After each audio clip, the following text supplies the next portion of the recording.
시청자 여러분 안녕하십니까? 오늘은 일어서서 한번 강의를 해보겠습니다. 오늘은 저의 세계관 강좌 32번째 시간입니다. 그리고 오늘의 세계관 범주는 철학이고, 그 주제는 지식이 가능한 이유와 인식론적 위험의 해결에 대해서 여러분과 생각을 해보려고 합니다. 인간에게 지식이 가능한 이유는 하나님의 지성이 인간 지성의 기초가 되기 때문입니다. 즉, 하나님의 문화 명령이 학문적 지식과 영적인 지혜의 진보와 발달을 필요로 하기 때문에 인간 본성에는 지적 탐구의 본능이 내재되어 있는 것입니다. 그리고 하나님의 감동으로 쓰여진 신적인 문헌, 즉 성경책이 진리가 무엇인지 우리로 하여금 알게 하고, 하나님이 지으신 우주 만물에 하나님이 정하신 법칙이 있기 때문에 인간의 지성이 개발되는 것입니다. 즉, 인식의 대상인 창조주 하나님의 진리와 하나님에 의하여 피조된 우주 만물이 있기 때문에 지식에 대한 탐구, 즉 학문이 가능한 것입니다. 또한 성경은 우주 만물에 대한 하나님의 계획을 알게 하고, 그것에 대한 지식을 인간들이 향유할 수 있는 길을 가르쳐 주기 때문에 인간은 지식을 탐구하고 축적할 수 있게 되는 것입니다. 그러므로 인간의 모든 지식은 지식의 근원인 성경의 계시와 진리에 부응해야 하고, 만약 충돌한다면 성경의 계시와 진리에 인간의 지식을 종속시켜야 옳은 것입니다. 왜냐하면 성경의 계시는 하나님의 영감으로 기록되고 하나님 외에는 아무도 변개할 수 없는 절대적인 진리이지만, 인간의 지식은 계시에 대한 제한적인 해석에 불과한 것이기 때문에 그렇습니다. 만약에 인간의 지식을 성경에 기록된 계시와 동등한 것으로 고집하거나 진리를 무시하고 지식을 신뢰한다면 그것은 세상의 초등학문을 따르는 어리석고 악한 지성이라고 말할 수 있습니다. 그리고 악한 지성인의 지식은 하나님을 대적하는 불화살로 사용되어 하나님께 죄를 범하게 됩니다. 따라서 그리스도인은 자신이 지니고 있는 모든 학문적 지식에 대하여 그것이 그리스도를 부정하며 하나님을 대적하는 도구로 사용되지 않도록 주의해야 합니다. 왜냐하면 자신의 지식에 대한 인식론적 태도는 다음과 같은 위험을 내포하고 있기 때문입니다. 첫 번째, 그리스도인들이 직면하는 인식론적 위험은 계몽주의와 과학주의에 기초한 실증주의로부터 발생됩니다. 실증주의란 것이 무엇이냐? 그것은 인간의 정신이 객관적인 관찰이라는 수단을 통해서 자연에 관한 진실과 보편적인 법칙들을 충분히 발견할 수 있다고 믿는 인식론적 태도를 말합니다. 즉, 관찰이라는 수단을 통해 얻어진 과학적인 지식을 마치 사진처럼 실제와 객관적으로 일치한다고 생각하는 것이 실증주의의 태도입니다. 이러한 실증주의적 태도는 계시와 지식, 즉 성경에 기록된 성경에 대한 자신의 이해를 완전하고 객관적인 것으로 생각하게 만듭니다. 그러나 성경에 대한 인간의 이해는 언제나 부분적인 것이고, 근사치에 불과한 것이기 때문에 또한 성경에 대한 이해는 인간이 처한 환경과 상황에 영향을 받는다는 것이 사실이기 때문에 그러한 생각은 잘못된 것입니다. 이와 같은 실증주의적인 인식론적 태도는 성경 본문에 대한 해석을 두고 신학적 논쟁이 벌어지게 만들고 교회를 분열시키는 단초가 될 수 있는 것입니다. 두 번째로 그리스도인들이 직면하는 인식론적 위험은 실증주의가 초래하는 위험과 정반대의 현상이며 그것은 포스트 모더니즘의 인식론적 태도인 도구주의에서 비롯됩니다. 도구주의란 일반적으로 공적인 진리는 없다. 그리고 지식이란 주관적인 동시에 상대적이라는 입장을 견지합니다. 즉 도구주의는 성경의 말씀들을 자기 마음에 감동과 유익을 주는 방향으로 제멋대로 해석하게 만드는 위험이 있습니다. 사실 교회의 전통적인 가르침은 성경을 사사로이 해석하지 말고 성경의 본문을 해석할 때는 연결되는 다른 성경 말씀들을 참조해서 이해를 구해야 한다고 가르칩니다. 그러나 그리스도인들 중 일부는 그런 지침을 무시하고 성경의 말씀을 자의로 해석함으로써 이해의 부족함은 물론이고 오히려 불필요한 의심을 가지게 만듭니다.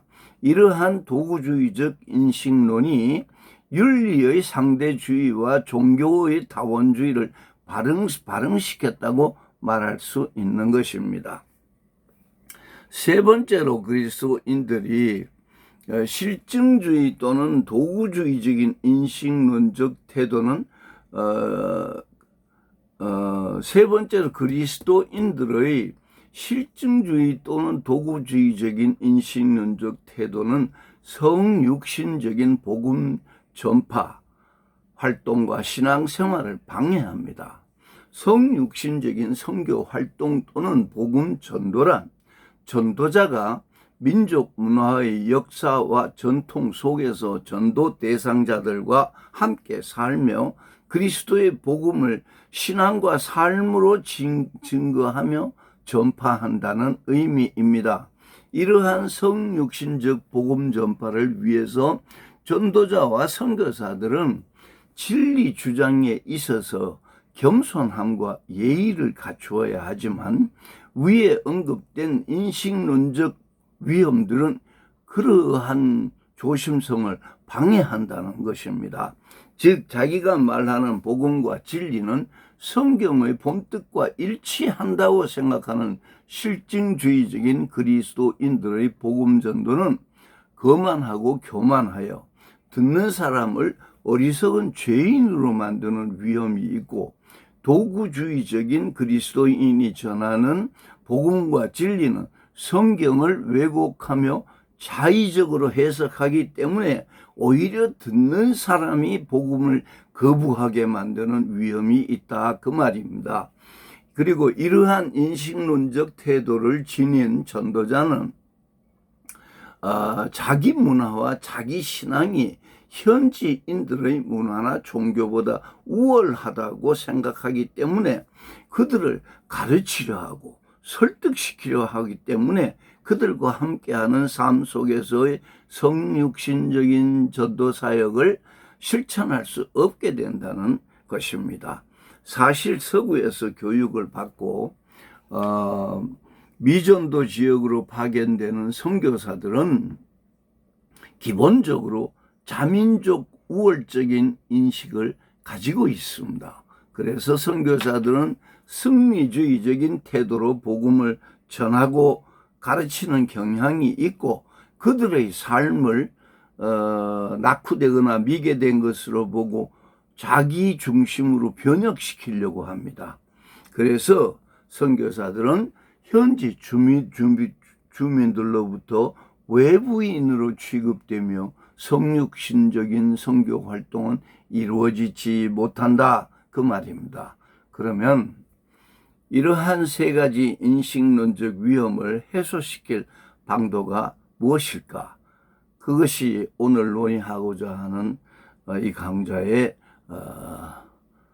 본래 목적입니다. 그러면 우리들이 처한 인식론적 위험성이 얼마나 심각한 것인가를 한번 학자들의 말을 빌어서 우리가 생각해 보는 시간을 갖겠습니다.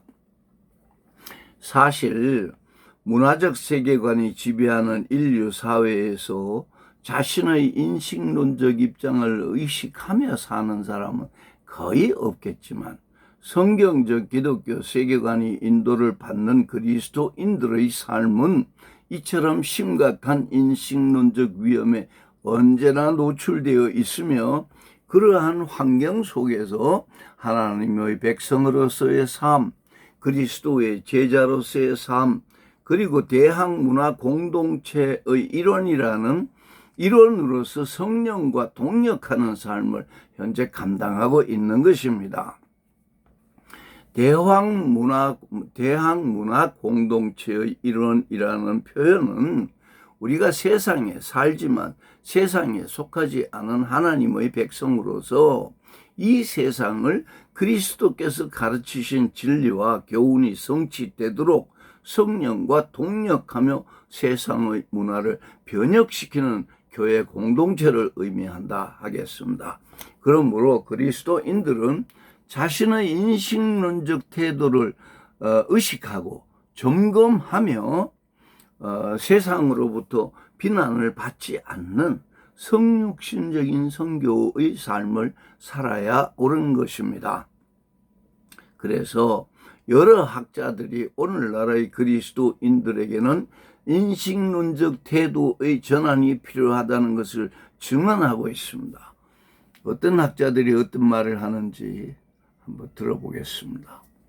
조나단 섹스, 차이의 존중이라는 책으로 우리 사회에 잘 알려진 조나단 섹스는 오늘날 세상은 그리스도인들에게 오만하다는 낙인을 찍어놓고 있다고 말했습니다.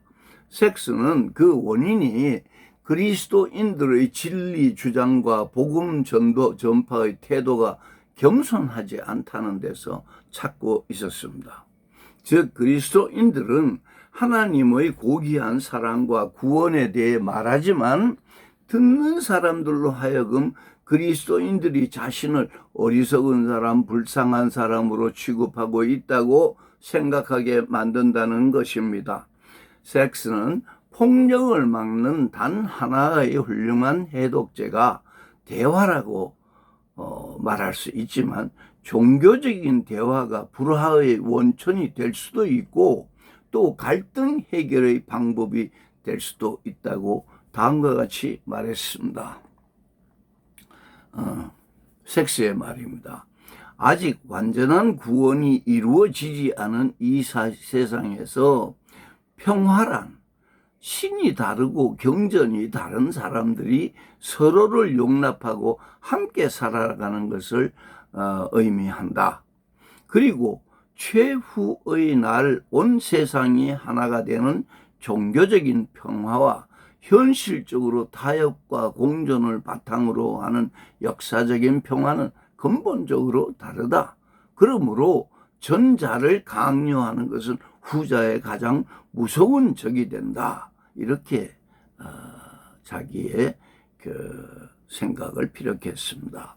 그리고 낸시 피어시는 기독교의 타당성 구조를 확립해야 한다는 차원에서 인식론적 태도를 문제로 삼았습니다.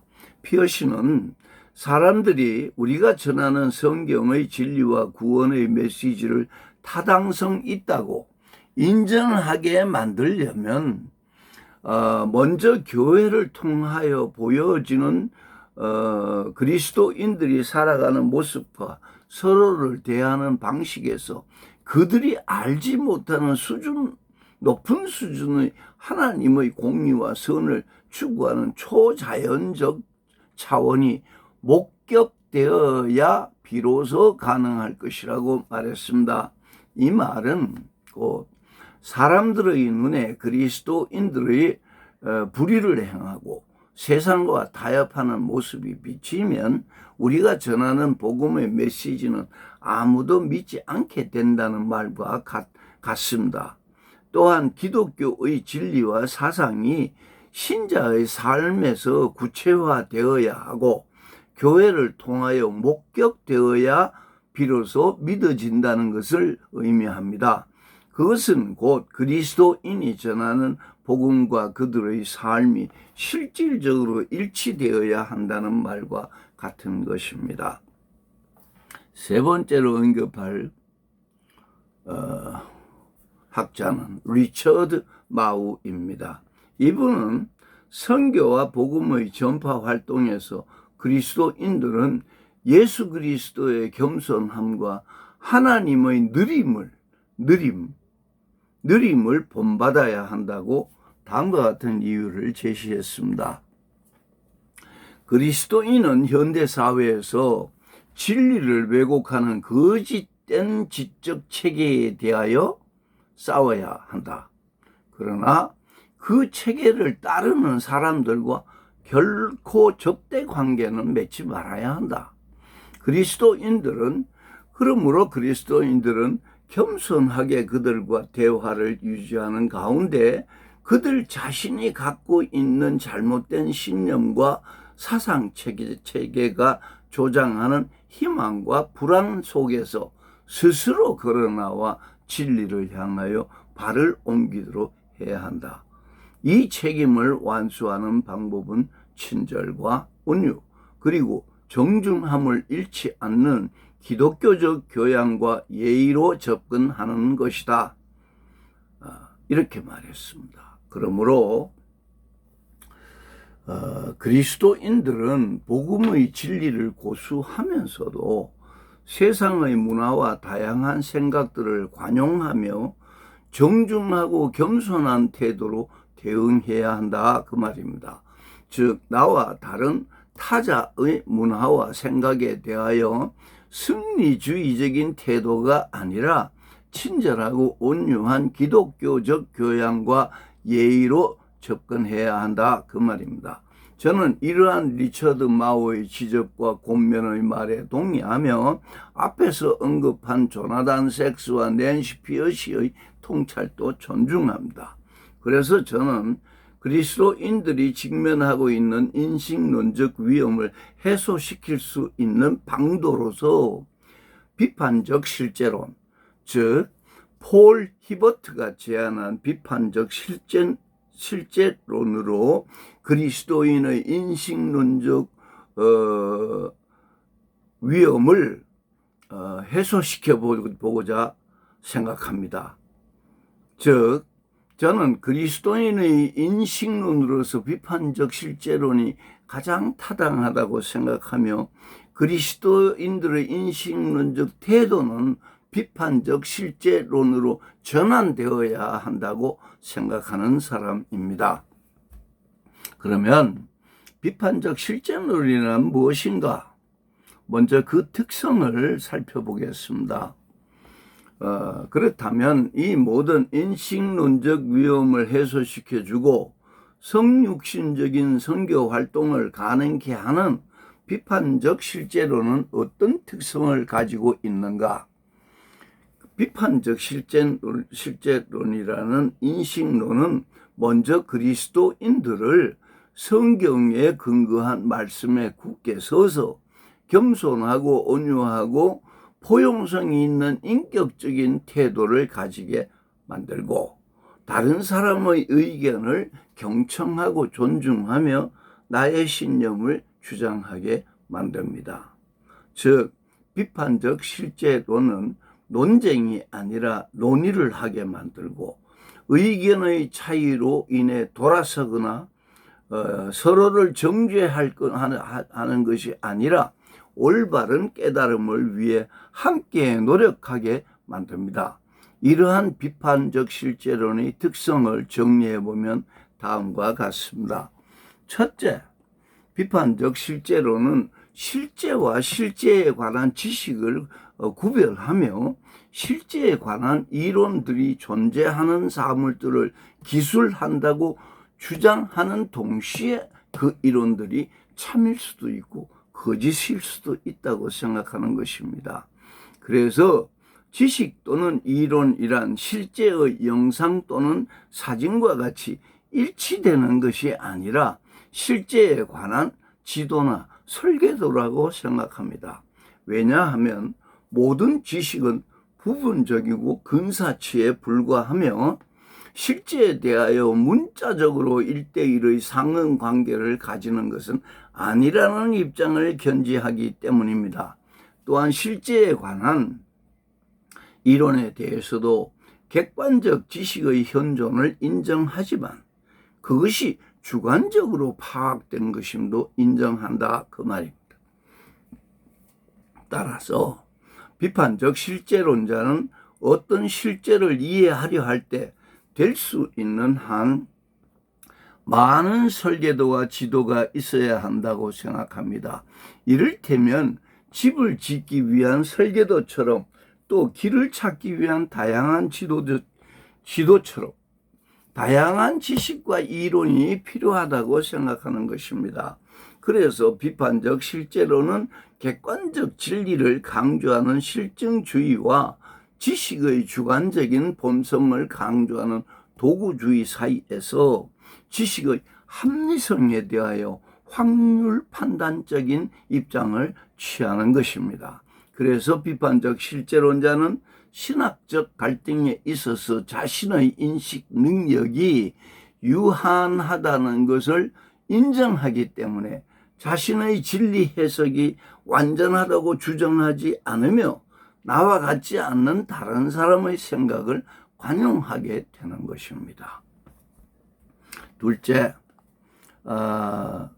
비판적 실제론자는 성경이란 하나님의 자기 계시가 펼쳐지는 책이고 그리스도는 하나님 자신과 그분의 목적을 드러내는 결정적이고 최종적인 계시라고 믿습니다. 그래서 비판적 실제론자는 성경을 인간이 하나님을 찾는 내용으로 보기보다는 하나님께서 인간에게 주시는 계시요 복음이라고 믿는 것입니다. 그래서 비판적인 실제론자들은 신학적 지식과 성경의 계시를 구분하며 최종적인 권위를 성경에 두고 성경이 신학적 진리의 근거이며 진리를 측정할 때 적용하는 기준으로 인식하고 있는 것입니다. 따라서 신학은 매우 다양하게 전개될 수 있지만 그 모든 신학은 성경에 비추어 검증되어야 하고 새로운 이해를 가질 때는 신학적 입장도 수정할 수 있어야만 된다고 생각합니다. 셋째, 비판적 실제론자는 신학적 의견의 불일치를 신학의 내용들과 관련된 것일 수도 있지만 오히려 인식론적 태도의 다름과 관련된 것으로 보고 있습니다. 즉 신적 계시와 과거로부터 지속되는 역사적 실제는 변하지 않지만 그에 대한 우리의 이해는 변한다는 것을 인정하는 것입니다. 그리고 신학은 성경에 근거하지만 사용하는 언어와 해석학적 과정은 물론 역사적 상황의 변화에 의해서도 영향을 받기 때문에 이해는 다르게 나타날 수도 있다고 생각하는 것입니다. 그러므로 비판적 실제론자는 신학을 성경에 대하여 인간이 가질 수 있는 최선의 이해라고 인식하고 또 신학은 우리의 믿음에 대한 개인적이고 집단적인 고백이라고 생각하는 것입니다. 그러나 신학적 지식과 이론을 진리라고 생각지는 않습니다. 그러면 비판적 실제론이 가져다 줄 유익에 대해서 한번 우리가 생각해 보겠습니다. 그리스도인의 인식론적 태도가 비판적 실제론으로 변형되어 정립되면 그리스도인들의 성육신적인 삶과 신앙의 세 가지 유익을 가져다 주며 다음과 같은 유익한 변화가 일어날 것으로 저는 믿고 있습니다. 첫째, 비판적 실제론은 우리로 하여금 인식론적 겸손함을 갖추게 할 것입니다. 인식론적 겸손이란 그리스도인들이 성경에 근거한 말씀에 굳게 서서 겸손하고 온유하고 포용성이 있는 인격적인 태도로 그리스도의 지상명령을 수행한다 그 말입니다. 즉 복음 전도에 있어서 승리주의적인 교만함을 버리고 다른 사람의 의견을 경청하고 존중하며 겸손하고 교양 있는 태도로 그리스도의 명령을 성육신적으로 준행하게 될 것이라 그 말입니다. 둘째, 비판적 실제론자는 인식론적 소망을 갖게 만듭니다. 즉 성경 해석에 대한 신학적 다양성 때문에 발생하는 갈등을 이유로 의미의 무정부나 이론과 지식의 해체로 나아가지는 않을 것입니다. 그리고 그와 같은 갈등을 이유로 갈라서거나 분파를 형성하기보다 오히려 그러한 문제를 합력하여 학문적으로 해결을 찾으려고 노력할 것입니다. 왜냐하면 비판적 실제론으로 인식론이 정립된 사람들은 이제 자신의 본문 해석은 최종적이 아니라 잠정적이고 해석의 오류는 정정될 수 있다고 믿게 되었기 때문에 그렇습니다. 셋째, 비판적 실제론자는 인식론적 헌신의 노력을 경주할 것입니다. 문화적 세계관, 즉 비기독교적인 세계관에 대한 우리의 이해를 실제의 영상이나 사진처럼 확실하거나 완전하다고 생각하지 않고 하나님의 창조하신 이 세계를 구성하는 일종의 몽따주로 보게 되는 것입니다. 그 이유는 우리가 대면하는 타 종교인들의 세계관에 대한 우리의 이해가 우리의 많은 인생 경험에서 추출되는 것이고, 그러한 이 이해는 역사적인 특수성을 짓는다고 보기 때문에 그런 관점을 가지는 것입니다. 그래서 비판적 실제론자의 입장에서 세계관이란 문화적 부분들의 총합이 아니라 그런 문화의 부분들을 이해하거나 해석할 때 사용하는 전체적인 틀이라고 보게 되는 것입니다. 또한 비판적 실제로는 그리스도인들로 하여금 이 교도들의 문화적 세계관을 이해하며 그들과 대화하게 만들 것입니다. 그래서 세상은 서로의 다름으로 인하여 서로를 정죄하는 것이 아니라 진리에 대한 올바른 깨달음을 얻기 위해 함께 노력하는 모습으로 변화될 것입니다. 이와 같은 비판적 실제론의 세 가지 유익함은 그리스도인들의 성육신적 신앙생활을 한층 더 성숙시켜 줄 것이라고 저는 확신하며, 여기에서 언급된 인식론적 겸손, 인식론적 소망, 그리고 인식론적 헌신이라는 표현은 김영한 박사의 비판적 실제론 해설에서 차용한 것임을 밝혀두겠습니다. 그러면 오늘의 강의를 정리합니다. 인식론에 대한 논의를 매듭 짓자면 그리스도인이 전하는 복음과 진리는 평화로운 공존과 영혼의 구원을 염원하고 있지만 그것이 오히려 불화의 원인이 되고 폭력의 이유가 될 수도 있다는 점을 저는 강조해두고 싶습니다. 그러므로 그리스도인은 언제 어디서나 겸손하고 온유하며 기독교적인 교양과 예의를 갖추고 하나님의 명령들을 수행해야 한다고 여러분에게 말씀드리고, 이러한 인식론적 태도의 변형은 그리스도인들의 인식론이 비판적 실제론으로 전환되어야 가능하다고 말씀드리는 것입니다. 오늘의 강의는 여기까지이며 시청해 주신 여러분께 진심으로 감사를 드립니다. 긴 시간 함께 해 주셔서 감사합니다. 안녕히 계십시오.